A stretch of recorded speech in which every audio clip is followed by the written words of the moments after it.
Hi, my name is Patrick, and this is Prep Mindful, your daily video practice in mindful test prep. Coming at you today with an ACT math question.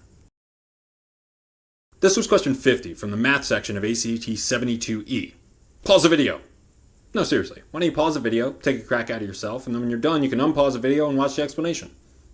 Could be good, because we're getting in there. It reads, let A be a prime number greater than 10,000, and let X equal radical A.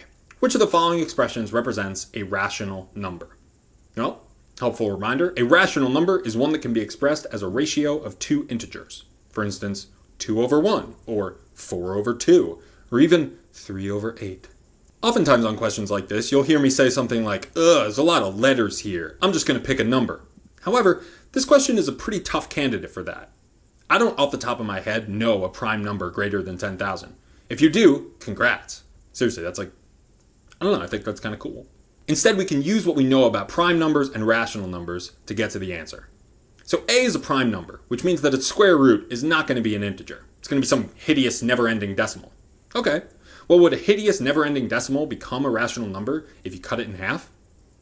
No. So the answer is not F. How about G?